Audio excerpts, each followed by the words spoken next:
Bum bum bum bum bum bum bum bum bum bum. Joanne, always here first. Quiet Lion coming in second. Hey everybody, it's time for Coffee with Scott Adams. This is the travel version. Oh, somebody got engaged last night. Congratulations, Cameron. Bruce. A lot of people named Bruce on here today. Well, it's time to raise your glass, your cup, your mug, your chalice, your stein. Fill it with your favorite liquid before you lift it. I like coffee. Join me for the simultaneous sip. So I'm seeing that Burma is in the house and Myanmar. Man, everybody's here. So the news is kind of boring but busy. Have you noticed that? Yeah, this is a terrible camera angle, but how about that? Is that any better? Slightly improved. So it's too early to have an opinion on any of these staff changes. We're talking about Kelly might leave and Nick Ayers might come in, and we've got a new UN representative and maybe a new attorney general. And it's all great fodder for the news because you can chat about that stuff all day long. But I'm sure all these people are qualified, and probably it's going to be a lot of chatter without a lot of substance. I tweeted this morning that a top guy from British Intel recently said in an interview that Facebook is essentially dangerous because of its influence.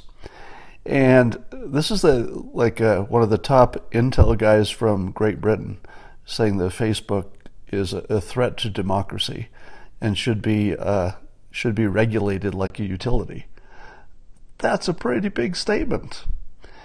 And I believe,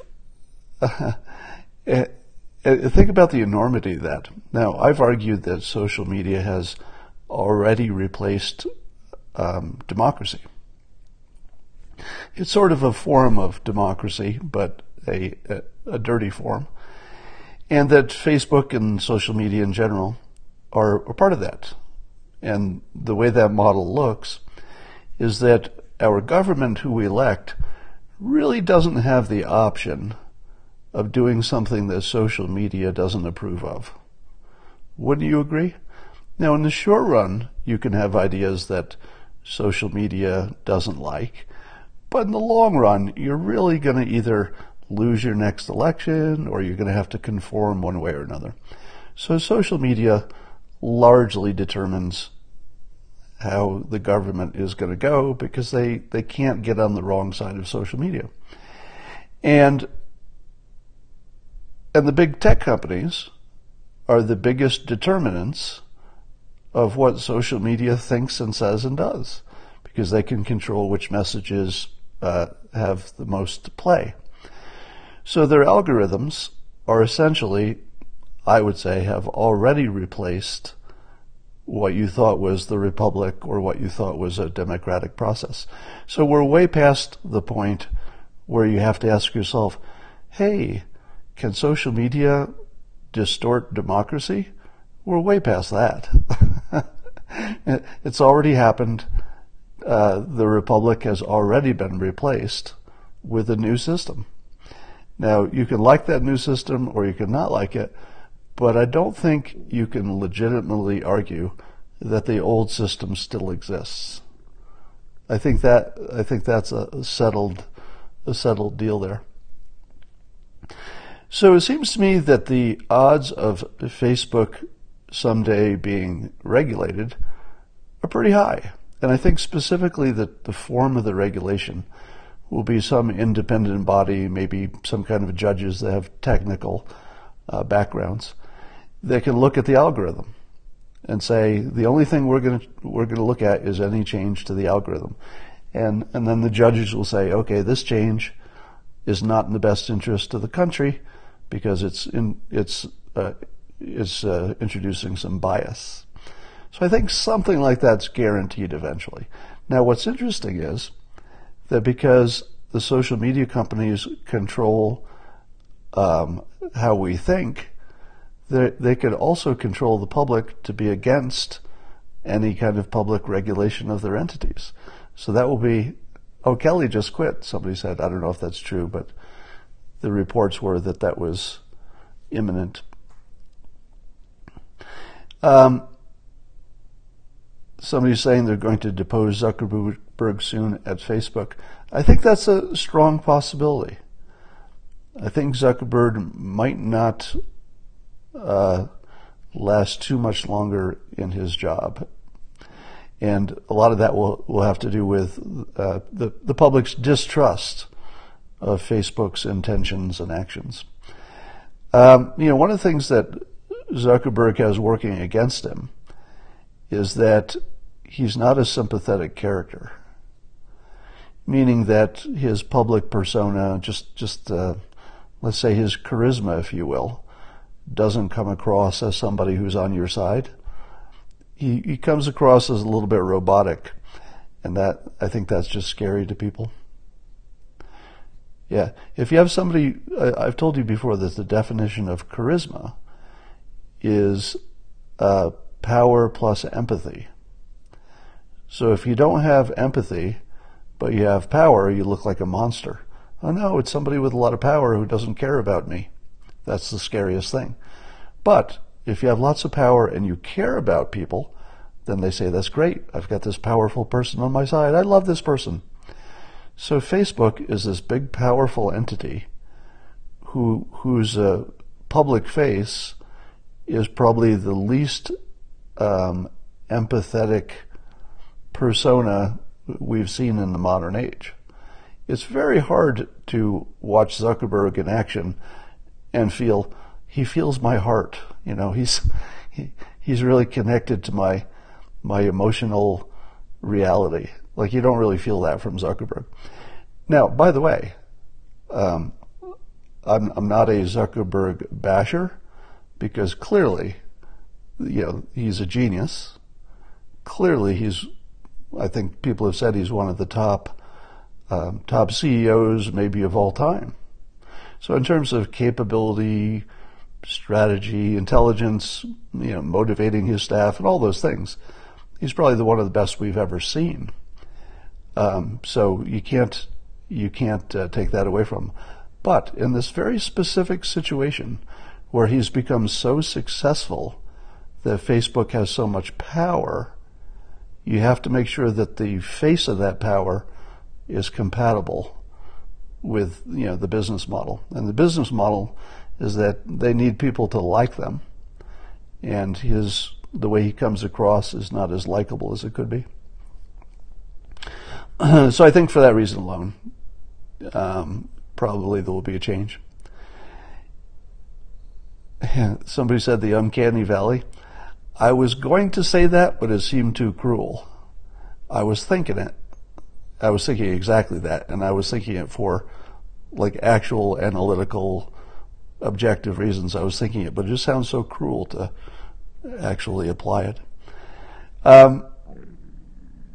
Have you noticed that China apparently did not have a big pushback to the CFO of Huawei, I think it's pronounced, getting picked up in Canada and will be turned over to the United States for some kind of crime?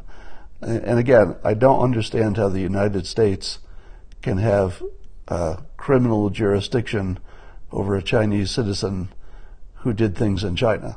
Like, I just don't know how that all works. So I'm a little confused about how we have any authority there, but let's say we do. Did you notice that China did not push back hard on that? They asked for her to be released, but they did not say they were going to derail the trade deals. And that's what I was predicting. Yeah, I was saying that these stakes are too high. And even though this person who was picked up is the daughter of the founder of this major company, this company is being blamed of such terrible things. I think they're being blamed of theft of intellectual property, as well as essentially being a spy organization for the Chinese government. So that if you put their equipment in your country, you've installed spy equipment from China. Now, I don't know how true that is, but that's what the belief is out there. So my prediction was that China could not tolerate having that being a bigger story than it already is. So if they were to reverse the trade deal and say, we're walking away from trade, that would be a gigantic worldwide story. And the last thing they want is for us to talk more about this Chinese company that's apparently a bad actor. So I think the Trump administration played this perfectly, meaning that they had a free punch, because given the sensitivity of the trade negotiations, China really can't die on that hill. They're not going to put all their eggs in the, hey, you grabbed our CFO basket, because that means talking more about that company and the bad things that they've done that no American is going to be happy with. So it just works against them to push on that. The Dow is going down. Yeah, so I had said, apparently incorrectly, not too long ago, that December is the worst month for stocks. And so somebody doubted me on that and then sent me a chart that showed that the last quarter was actually pretty bad, but it's not the month of December specifically. So the last quarter of the year, traditionally, and somebody needs to fact check me on this, please, because I'm not entirely confident on this, but the one chart I saw seemed to indicate that historically the fourth quarter was low. Now, the thing you got to look at in deciding whether to be panicked or not about the stock market is that it seems to be reacting largely to just headline news. And the headline news is, wait for it, always exaggerated. So remember that the business model of the news industry is that if they can scare you, that's better. They make more money if they can scare you. So all of the press you're seeing about the risks, the financial risks, etc., are filtered through hyperbole. They're filtered through fear, because that's the message that makes people the most money. So when you're watching the stock market drop based on the headlines, a lot of people who are, let's say, more balanced in the way they're looking at this are probably thinking it's a buying opportunity. Now, that's not financial advice. Don't take any financial advice from me. But it's a statement of fact that some people are going to say, we'll definitely get a deal with China because we have to. The reason we will get a deal with China is that we have to. We have to. They have to. We have to. We have to.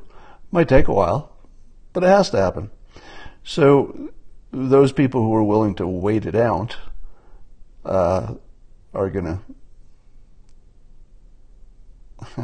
and so the people willing to wait it out are probably going to be rewarded, but that's not financial advice. Bitcoin is at its lowest right now. Well, I hope you appreciate what I've done for Bitcoin. I don't know if you know, but when Bitcoin kept zooming and zooming, I said, darn it, people are getting rich while adding nothing to the economy. And they're getting super rich while adding literally nothing to the economy. So I said, as a public service, I'm going to stop this. So I bought some Bitcoin. Actually, I bought a fund that holds Bitcoin. And I said to myself, this will stop it. Bam. And that was the end of Bitcoin. Now, if there's anything else you'd like me to stop by investing in it, just let me know. I'm sure I can kill it like I killed Bitcoin. And by the way, I'm not even joking a little bit about why I bought it. I literally bought it because if it kept going up, well, I'd have some. But the odds of me not crashing that market were low. All right. Can I stop climate change? I probably already have.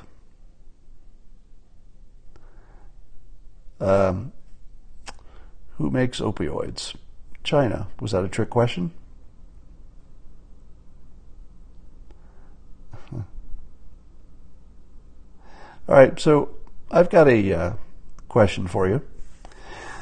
In my new book I'm working on, I'm writing on the idea that war might be obsolete. So that's my prediction. War is obsolete, and here's my argument. So war between nuclear powers has been obsolete for some time because of mutually assured destruction. If a nuclear power attacked another nuclear power, there's a good odds that nobody wins. So war usually happens when at least one warring party thinks they have a good chance of winning. And so for nuclear powers, they know that there's no such thing as winning in that environment, so we haven't seen any of those wars. Now, the smaller wars, let's say Iraq and Afghanistan and Syria, where you have big powers conquering small powers, that's not a nuclear risk because only one side has nuclear weapons and they're not going to use them in a non-nuclear war. But because it's so easy to get really good weapons to guerrilla resistance, I think the days of economically holding a conquered country are over. Meaning that if the United States conquered, any smaller country, those citizens would have access to really good explosives, really good drones, really good weapons, so that holding that country would never be economical. It would always cost more to occupy a country than you could gain by having it. Now, that wasn't always the case. Wars throughout history often had an economic incentive. Even as recently as World War II, even Hitler had a reasonable belief, as crazy and evil as he was, he had a reasonable, rational reason to think that he could conquer neighboring countries and economically, and here's the key, economically hold them. Because the resistance in those countries was likely to have just rifles. And over time, you could probably, pacify that kind of a country. But today, they're going to have all kinds of weapons. So I think it's not economical. Secondly, because the economy is so interconnected, if a big country conquers a small country and it's an unpopular conquest, the big country is going to suffer economically because the rest of the world is going to say, hey, stop doing that. We're going to put some economic sanctions on you. So you see that happening with Russia in its aggression against the Ukraine. You see that happening against Saudi Arabia and Iran, economic pressure because of their proxy wars in Yemen, and of course Iran because of their proxy wars, all over the place. So the economic reason for war is now gone. Think about it. I'm pretty sure that's a defensible statement, that the economic incentive for war is completely gone now, because no conquering country, even if they win the war, can do it economically. And if they can't do it economically, it just doesn't work. So, tell Putin. So I think that all that's left is what I'll call the specialty wars, meaning that there's a special situation. And a special situation might be, for example, a Russian country conquering a neighboring Russian-speaking country that maybe used to be part of their country, and maybe the local population is actually friendly toward the conquering country. So if you've got specialty situations, you'll see, it's Crimea, for example, you'll still see that. So I don't think that'll change. But I think you're going to need the conquering country to be at least neutral or positive about the conquest. I think they're going to have to sort of be positive about it. And speaking the same language will help as well. So So that's my thesis. My thesis is that because it's no longer economically feasible to conquer a neighboring country, no matter who you are, except for those specialty cases, that you just won't see it. And I would argue that President Trump is a big part of that new psychology, because you see him putting economic pressure on North Korea successfully. North Korea is responded in a rational way to the fact that they could never, ever have a functioning economy. And that's the sort of pressure that Trump is putting on Iran. Iran, with its current stance on things, can never have a functioning economy, ever. It's just not an option because of the interconnectivity of the world and the fact that economic war is so effective. Likewise, you see Russia getting, economically slapped around because of its, recent provocations. So that's my optimistic feeling about the future, is that it's no longer economical to conquer and hold a country except for special cases. And in the special cases, it's not even going to be clear that maybe they shouldn't have been conquered or didn't want to be conquered. And that's what makes it a special case.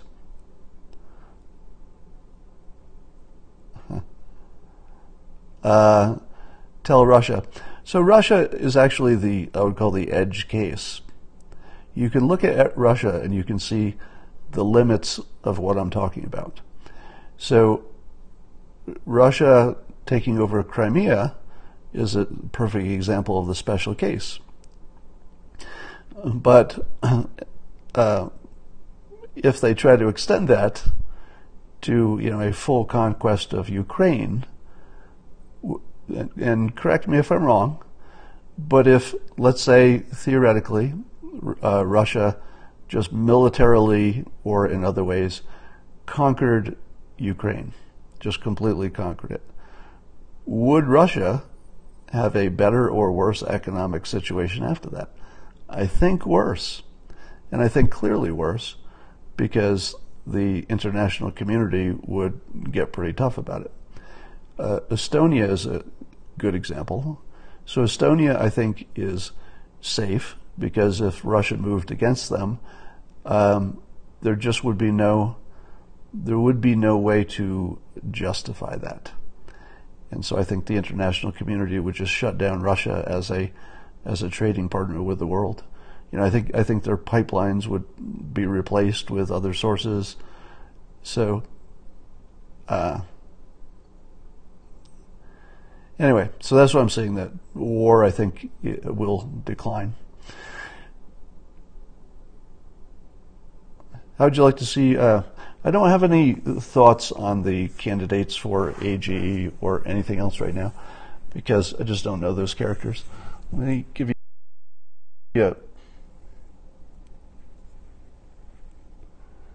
So that's my view.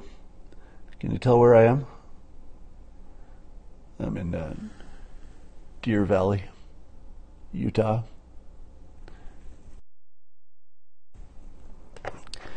So I'm in Utah, Deer Valley. So one of the things they don't tell you when you travel to a place like this, I got here and I learned that there's something called altitude sickness. Did you even know that was a thing? Somehow I got to my current age without knowing there was such a thing as altitude sickness. We're above 8,000 feet, mostly. When you get above 8,000 feet, it's harder to breathe until you get used to it, and you actually get flu-like symptoms. And I got up here and I thought I was dying or something, because I had like all these generic flu-like symptoms and I couldn't breathe, and I was headachy and all that stuff. So I didn't know that there's a place you can go on vacation and that you can be sick simply by being there. I mean, that doesn't seem fair. Yeah, it seems like you should have to get a bug or, some specific illness. But if you visit a nice town, and this is really a beautiful place, if you just go to a nice place, it shouldn't make you sick just because you're there. You'll feel great when you get back. Maybe so. So I'm feeling better today, but yeah, trying to stay hydrated, as someone said. You can die. It felt like it yesterday.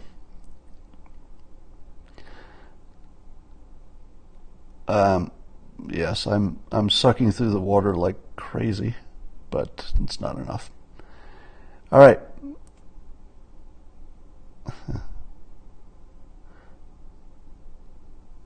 Work on your breath work.